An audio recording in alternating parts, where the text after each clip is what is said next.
Hello everyone, welcome to our YouTube channel. ये video chemistry chapter 3 in metals and non metals है, class 10th CBSE। इसमें chemistry chapter 3 का जितने भी important topics हैं इस वीडियो में कवर होंगे। ये इस चैप्टर का पार्ट 1 है। इससे पहले जो चैप्टर 1 है केमिकल रिएक्शंस एंड इक्वेशंस, उसके 2 पार्ट्स, और एसिड्स बेसिस एंड साल्ट्स जो चैप्टर 2 है उसका 5 पार्ट्स अपलोडेड है। छोटा छोटा वीडियो है, उसमें जितने भी इम्पॉर्टेंट टॉपिक्स हैं सारे कवर हो चुके हैं। फुल कोर्स जितने भी हैं सभी उसमें दे दिए गए हैं चैप्टर 1 एंड 2 के।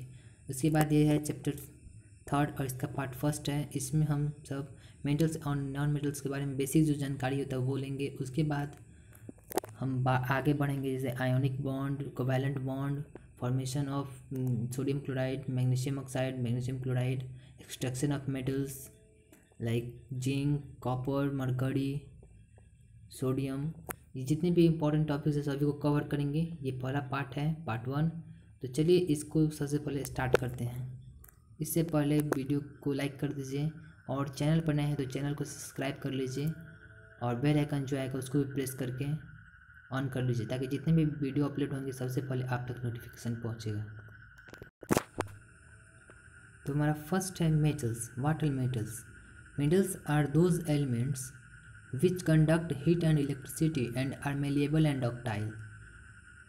वो हीट को कंडक्ट करते हैं मेटल्स और इलेक्ट्रिसिटी को भी, और मेलेबल और डक्टाइल होते हैं। जैसे एग्जांपल के लिए आयरन, टिन, कॉपर, जिंक, ये सभी मेटल्स के एग्जांपल्स हैं। उसके बाद है हमारे आता है नॉन मेटल्स। तो इससे पहले हम सभी केमिकल प्रॉपर्टीज ऑफ मेटल्स जान लेते हैं। जैसे metal react with oxygen to form metal oxide. जो मेटल ऑक्साइड होता है वो बेसिक इन नेचर होता है। उसके बाद जैसे एग्जांपल्स हैं sodium react with oxygen to form sodium oxide. इसके जितने भी इक्वेशंस हैं सभी को याद रखना चाहिए, ये काफ़ी इंपॉर्टेंट होते हैं, एग्जाम्स में पूछे जाते हैं। उसके बाद है metal react with water to form metal hydroxide and hydrogen gas. उसके बाद metal react with steam to form metal oxide and hydrogen gas.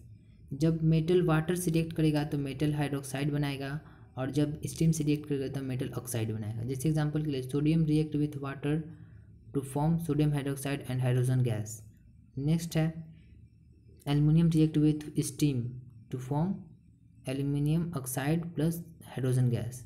जब अगर कोई मेटल वाटर से रिएक्ट करता है तो H2O के नीचे वाटर लिख दिया जाता है, और स्टीम से रिएक्ट किया करता है तो वाटर के नीचे स्टीम लिख दिया जाता है। उसके बाद नेक्स्ट है metal react with acid to form salt and hydrogen gas. Examples sodium react with hydrochloric acid to form sodium chloride and hydrogen gas. उसके बाद मेटल रिएक्ट विथ, जैसे example metal A react with salt solution of metal B, they form salt solution of metal A and metal B. It can only be possible if metal A is more reactive than metal B. बाद में आप सभी को reactivity से दिखाएंगे, उसमें बताएंगे कि कौन से एलिमेंट कितना ज़्यादा रिएक्टिव है और कौन किसको डिस्प्लेस कर सकता है, उसी बेसिस पर होता है। और ये डिस्प्लेसमेंट रिएक्शन का भी एग्जांपल है। जैसे zinc react with copper sulphate to form zinc sulphate plus copper. Next metal react with chlorine to form metal chloride. It is ionic compound. For example, sodium react with chlorine to form sodium chloride.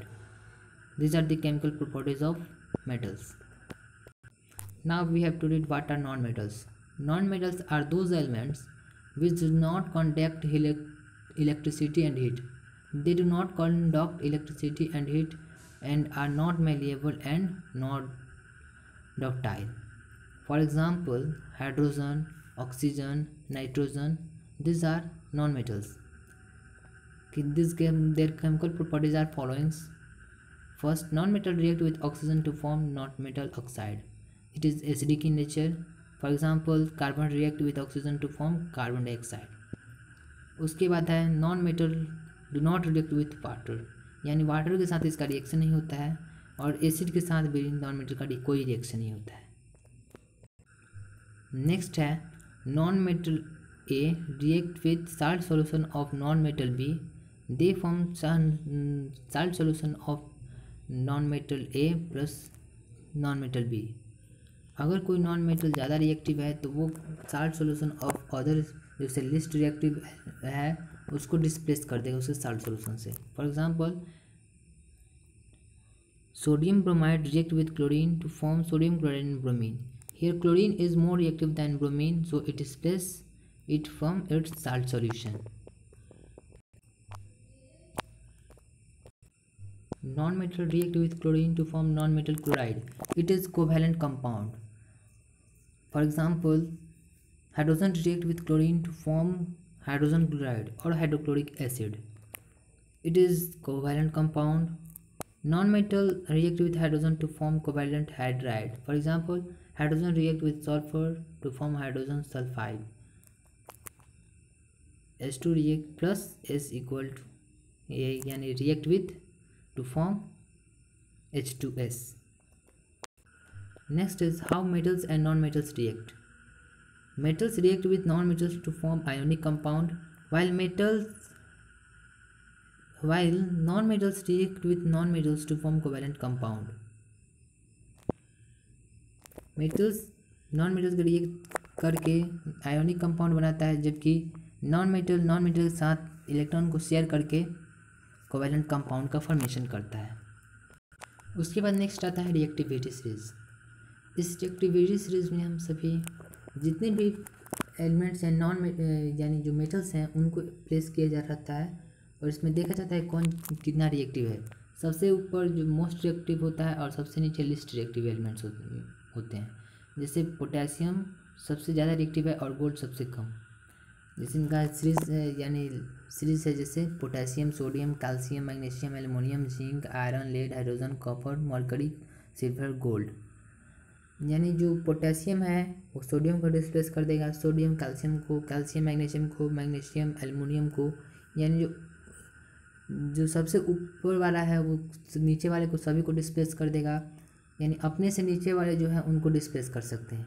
इसमें hydrogen को एक place किया रहता है जबकि ये non metal है और बाकी सब मेटल्स हैं. क्यों? Because hydrogen can lose 1 electron to form H plus यहाँ है, while other non metals form H यानी negative ion, while hydrogen form positive ion. So it is place in reactivity series of metals. तो ये हमारी reactivity series हो गए. उसके बाद एक आता है एक्वाडेजिया. एक्वाडेजिया जान लेते हैं कि ये है जब HCl और HNO3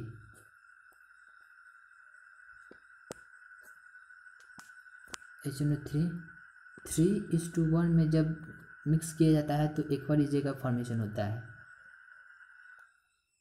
और ये काफ़ी कंसनट्रेटेड होता है. ये गोल्ड को अपने अंदर डिसॉल्व कर सकता है, इसमें इतना ज़्यादा कैपेसिटी होता है, जबकि ये दोनों अलग अलग गोल्ड को अपने में डिसॉल्व नहीं कर सकते हैं. तो ये हो गया हमारा एक्वाडेजिया. तो इस पार्ट से हमारा जो पार्ट 1 है वो कवर हो चुका है. अब देखेंगे पार्ट 2 में कि कितने जो बॉन्ड बनते हैं, chemical bond, ionic bond, covalent bond, इनके बारे में देखेंगे. तब तक के लिए thanks. Share this video and subscribe this channel. Thanks for watching.